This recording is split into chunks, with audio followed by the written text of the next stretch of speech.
semuanya. Bagaimana kabar kalian hari ini? Semoga kalian dalam keadaan baik-baik saja ya. Dan jangan lupa tetap di rumah dan jaga kebersihan serta kesehatan kalian. Nah, pada kesempatan kali ini Ibu akan menyampaikan tentang reaksi eksoterm dan reaksi endoterm. Namun sebelum Ibu lanjut tentang reaksi eksoterm dan endoterm, terlebih dahulu kalian harus mengetahui apa yang dimaksud dengan termokimia. Termokimia berasal dari dua kata, yaitu termo dan kimia, di mana termo artinya kalor atau panas. Sedangkan kimia yang dimaksud di sini adalah reaksi kimia. Jadi, termokimia merupakan ilmu kimia yang mempelajari tentang perubahan kalor atau energi panas dengan reaksi kimianya. Pada materi termokimia ini ada beberapa hal yang harus kita bahas. Yang pertama yaitu sistem dan lingkungan, yang kedua yaitu entalpi dan perubahan entalpi, dan baru kalian masuk ke dalam reaksi eksoterm dan reaksi endoterm. Dan yang terakhir adalah persamaan termokimianya. Yang pertama yaitu sistem dan lingkungan.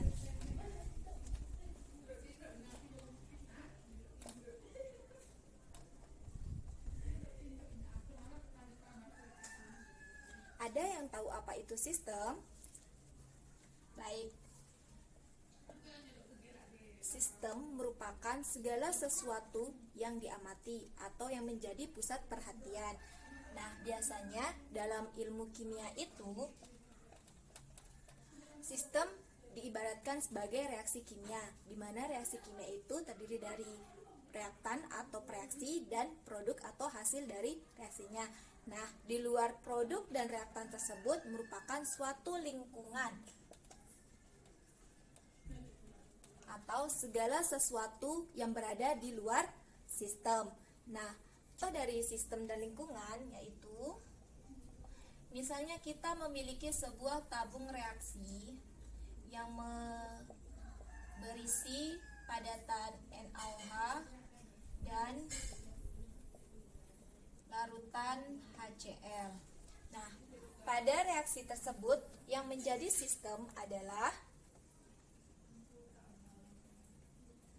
HCl dan NaOH-nya atau reaksi kimianya. Sedangkan yang menjadi lingkungannya yaitu tabung reaksi dan udara yang berada di luar sistem tersebut. Nah, berdasarkan interaksi antara sistem dan lingkungannya dibagi menjadi 3, yaitu sistem terbuka, sistem tertutup, dan sistem terisolasi. Pada sistem terbuka memiliki arti di mana antara sistem dan lingkungannya terjadi perpindahan kalor dan materi atau zatnya. Di sini lingkungan yang terjadi perpindahan bukan hanya kalor saja, tetapi juga materinya yang berupa uap air. Nah, sedangkan pada sistem tertutup memiliki arti sebagai antara sistem dan lingkungannya terjadi perpindahan hanya pada kalornya saja, namun materinya tidak ikut berpindah.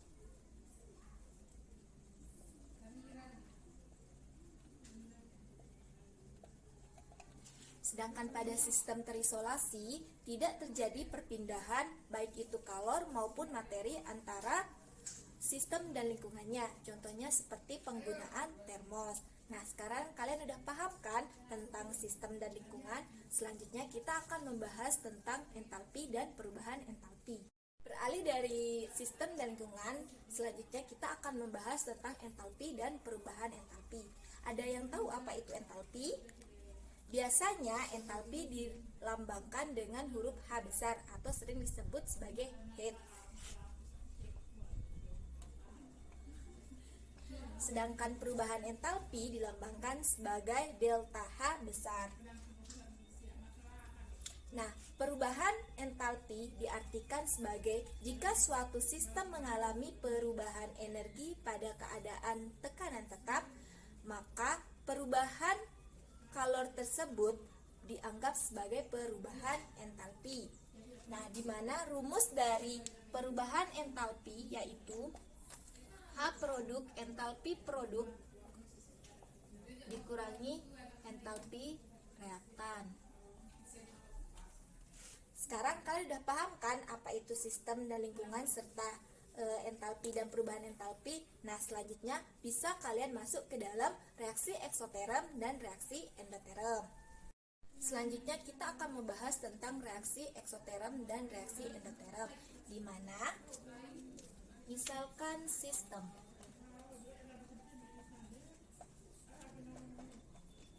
Pada reaksi eksoterm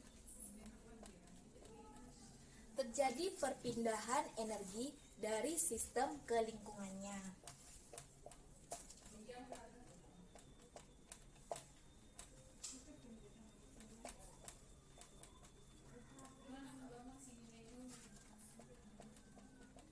Sehingga energi yang ada pada sistem menjadi berkurang dan biasanya dilambangkan dengan nilai negatif. Sedangkan pada reaksi endoterm terjadi perpindahan energi dari lingkungan menuju sistem.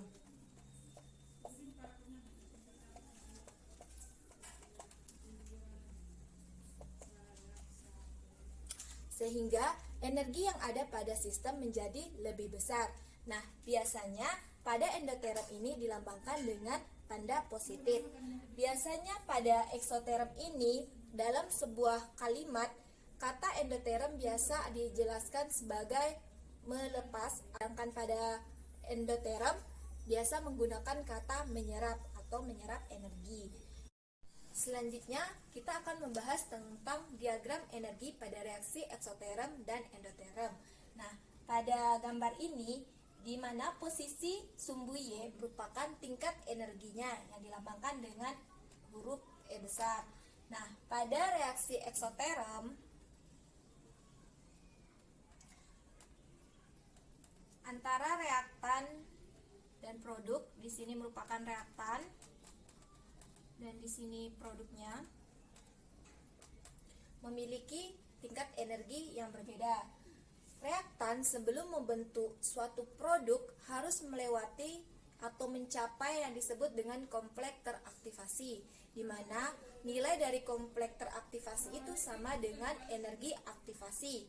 Nah, energi aktivasi ini diartikan sebagai energi minimum yang harus dimiliki oleh reaksi supaya bisa terbentuknya suatu reaksi kimia atau membentuknya suatu produk. Biasanya pada diagram ini yang dimaksud dengan energi aktivasi adalah yang ini.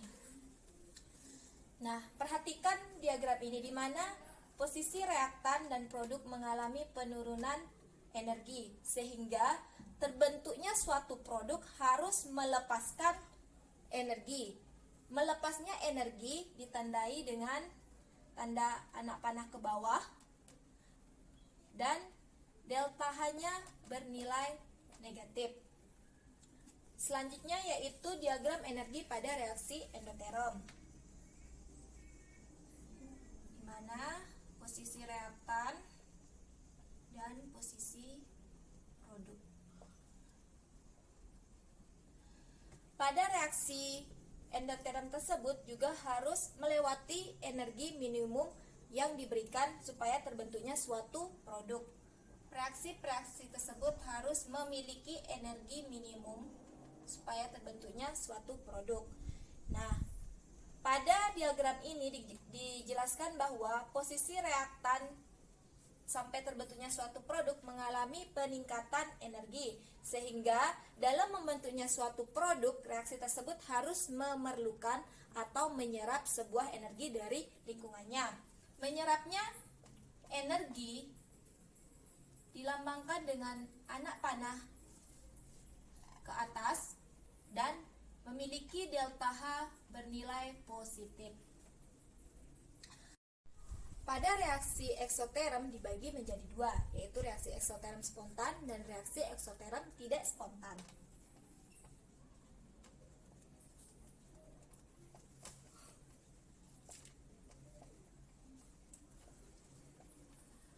Pada reaksi eksoterm spontan biasanya ditandai dengan adanya panas.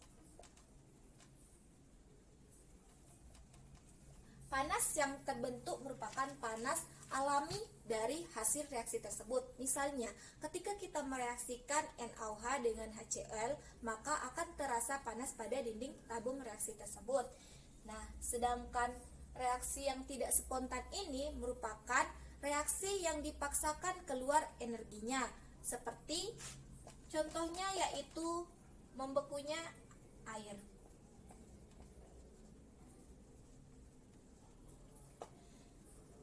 Walaupun membekunya air menghasilkan rasa yang dingin atau terasa dingin, tapi tetap termasuk ke dalam reaksi eksoterm, karena saat kita melakukan pembekuan air atau membekukan air tersebut, ada pemaksaan keluarnya energi dari sistem ke lingkungan, sehingga air tersebut akan menjadi beku apabila kita taruh di dalam kulkas.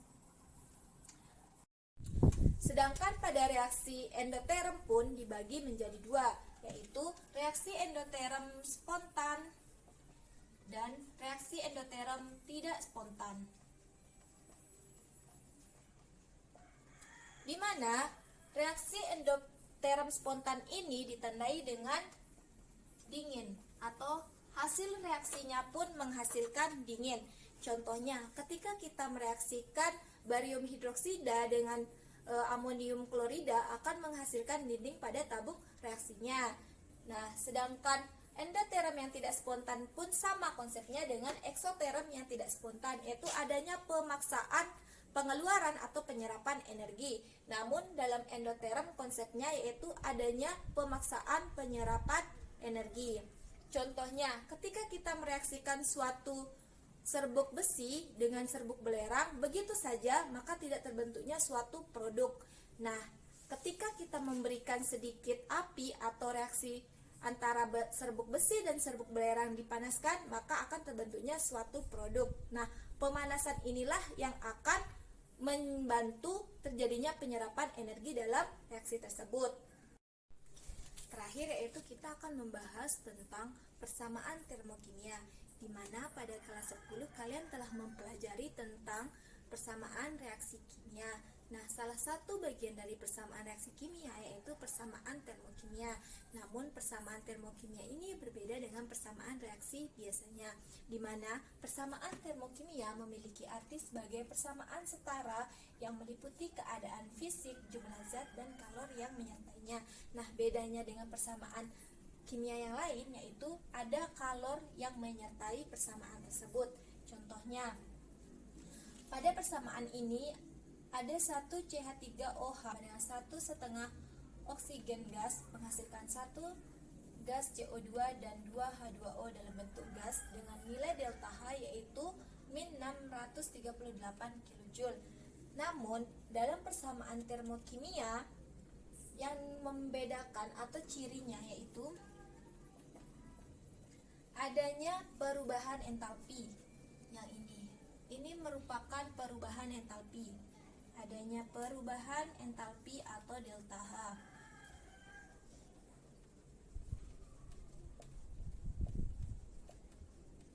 Yang kedua yaitu koefisien setiap reaksi ini dianggap sebagai atau disebut sebagai mol.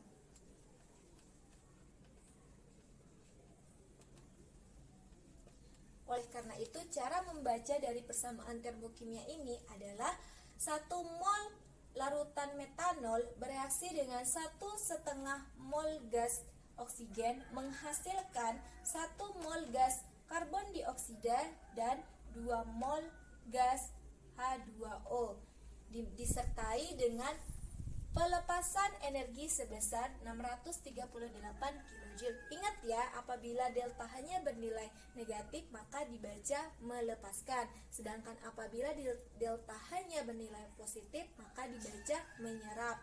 Sekarang kalian paham kan apa itu reaksi eksoterm dan endoterm? Nah, sekarang Ibu minta kalian mengamati video berikut ini. Setelah itu kalian menjawab soal-soal yang ada di MKPD.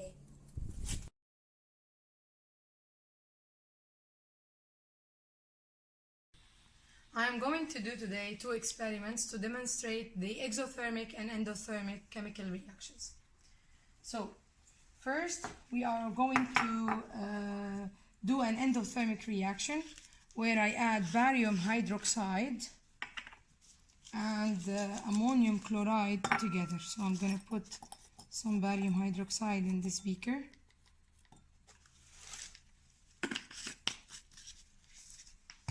And in another beaker, I will add ammonium chloride.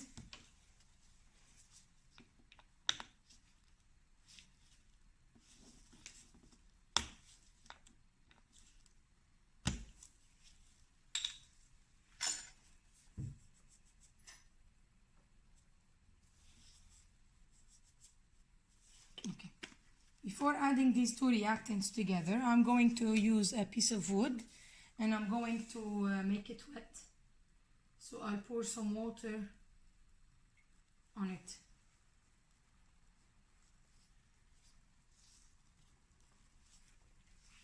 Now I'll place the beaker containing the barium hydroxide.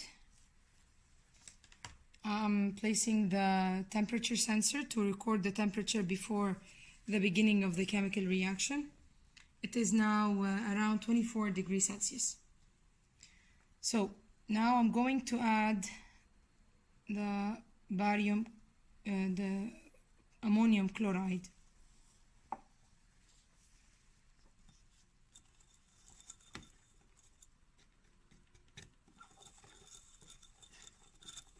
The reaction is very fast. The temperature started to drop.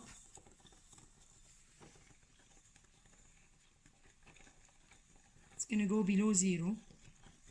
At this point, water will freeze.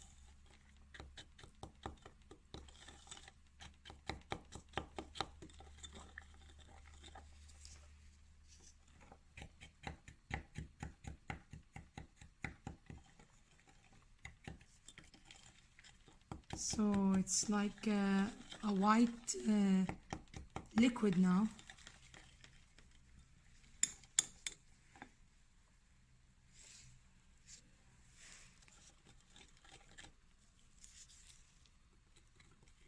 And the beaker is very cold.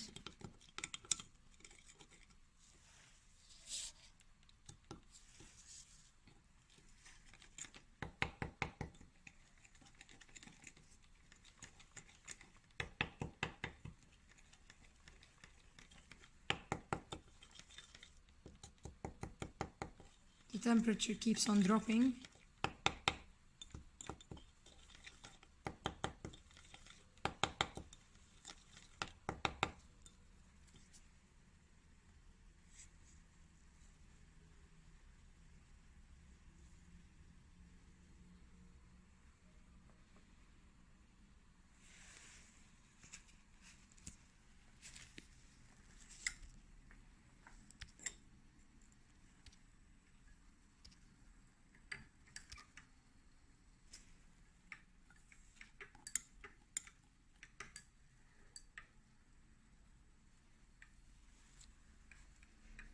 It is really cold.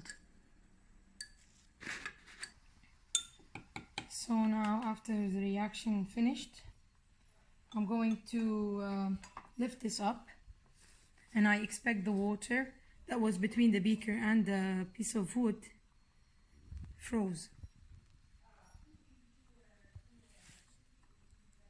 So no matter how I hardly try to separate them, it's just sticking.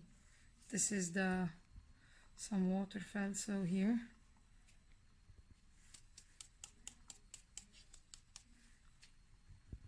Okay, I'll try to keep it for a while. Okay, so here we go. The water that was between the beaker turned to ice. See the pieces of ice? This is an endothermic reaction. This reaction absorbed the heat that was in the water and turned the water from liquid to solid. Now the second experiment is to show an exothermic chemical reaction. I have here calcium carbonate, and I'm going to add concentrated sulfuric acid to it. So first we're recording the temperature. It is 22 degrees Celsius. Now you're gonna hear the sound of the bubbles of gas forming.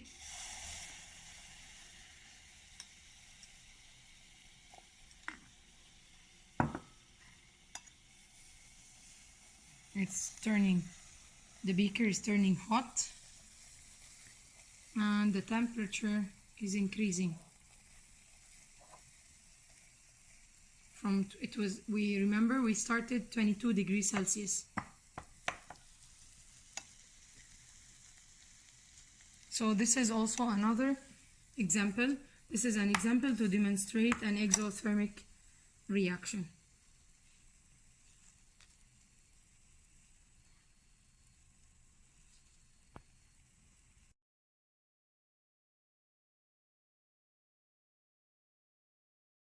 Kalian sudah mengamati video tentang reaksi eksoterum dan endoterum tersebut kan? Nah, sekarang kita akan membahas pertanyaan-pertanyaan yang ada di LKPD yang berkaitan dengan video tersebut. Nah, di sini ada 5 pertanyaan yang ada di LKPD tersebut. Yang pertama yaitu kalian harus menentukan mana yang merupakan sistem dan lingkungannya. Yang kedua, bagaimana perubahan suhu pada percobaan tersebut. Yang ketiga yaitu bagaimana cara menuliskan persamaan reaksi termokimia. Yang keempat yaitu bagaimana hubungan perpindahan kalornya. Dan yang terakhir yaitu kalian bisa menentukan mana yang reaksi eksoterum dan reaksi endoterum. Kita akan membahas soal pertama, yaitu tentukan mana yang merupakan sistem dan lingkungan. Pada percobaan tersebut ada 2 reaksi, yaitu reaksi pertama, reaksi antara barium hidroksida dengan amonium klorida. Sedangkan reaksi kedua merupakan reaksi antara kalsium karbonat dengan asam sulfat. Nah, dari reaksi ini atau dari percobaan yang ada di video, mana yang merupakan sistem dan lingkungan? Nah, yang merupakan sistem adalah reaksi kimia, di mana reaksi kimia itu terdiri dari reaktan dan produknya. Oleh karena itu, reaksi BaOH dengan NaCl dan CaCO3 dan H2SO4 merupakan suatu sistemnya. Sedangkan lingkungannya yaitu segala sesuatu yang berada di luar sistem, seperti udara yang ada di sekitar tabung reaksi dan tekanan udara. Sekarang kalian udah bisa kan mana yang disebut sistem dan mana yang disebut lingkungan pada percobaan tersebut. Soal nomor 2 yaitu bagaimana perubahan suhu dari setiap percobaan. Nah, dalam video percobaan tersebut dijelaskan bahwa pada reaksi pertama yaitu reaksi BaOH dengan NH4 klorida yang memiliki suhu awal yaitu suhu awalnya sebesar 23,9 derajat Celcius. Namun setelah direaksikan dengan NH4Cl, suhunya berubah menjadi atau T2 berubah menjadi 11 derajat Celcius. Nah, sedangkan pada percobaan kedua yaitu reaksi antara kalsium karbonat dengan asam sulfat, di mana suhu awalnya yaitu 22 derajat Celcius. Namun setelah direaksikan dengan H2SO4, suhunya berubah menjadi 43 derajat Celcius.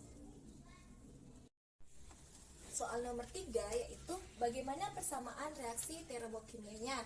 Nah, pada percobaan reaksi pertama yaitu antara barium hidroksida dengan natrium klorida menghasilkan BaCl2 ditambah dengan NH3 dan H2O, di mana H2 itu bentuk liquid, ini bentuk gas, dan ini bentuk larutan. Reaksi ini belum setara, sehingga kalian perlu menyetarakan reaksinya, yaitu pada reaksi ini terjadi penurunan suhu, sehingga delta H-nya pun bernilai positif. Nah, pada reaksi kedua yaitu antara kalsium karbonat dengan asam sulfat menghasilkan reaksi CaSO4, CO2, dan H2O. Di mana pada persamaan reaksi ini sudah setara dan pada reaksi tersebut mengalami kenaikan suhu sehingga delta H-nya pun bernilai negatif. Nah, ciri khas dari termokimia adalah memiliki kalor atau perubahan entalpi pada persamaan reaksinya. Ini merupakan perubahan entalpinya. Ciri kedua yaitu koefisien dari persamaan reaksi dianggap sebagai mol. Nomor 4 yaitu bagaimana hubungan perpindahan kalornya. Nah, pada video atau pada reaksi pertama yaitu reaksi antara barium hidroksida dengan amonium klorida mengalami penurunan suhu. Artinya di sini yaitu adanya perpindahan kalor dari lingkungan ke sistem. Sehingga energi yang ada pada sistem meningkat mengakibatkan suhu yang ada pada lingkungan menjadi lebih rendah. Nah, sedangkan pada reaksi kedua yaitu reaksi antara kalsium karbonat dengan asam sulfat mengalami peningkatan suhu. Artinya di sini adanya perpindahan kalor dari sistem menuju lingkungan sehingga suhu yang ada pada lingkungan terasa lebih besar atau terasa lebih panas. Nomor 5 yaitu menentukan reaksi eksoterm dan reaksi endotermnya. Nah, pada reaksi pertama yaitu antara barium hidroksida dengan amonium klorida menghasilkan reaksi barium klorida dan NH3 dan H2O, di mana delta H-nya bernilai positif sehingga reaksi pertama ini merupakan reaksi endoterm. Artinya pada reaksi ini menyerap energi dari lingkungan ke sistem sehingga dia bernilai positif. Sedangkan reaksi kedua yaitu antara kalsium karbonat dengan H2SO4 atau asam sulfat menghasilkan CaSO4, CO2 dan H2O, di mana nilai delta H-nya yaitu bernilai negatif sehingga reaksi ini termasuk reaksi eksoterm. Artinya dalam reaksi ini melepas energi sehingga terbentuknya suatu produk. Makanya delta H-nya bernilai negatif.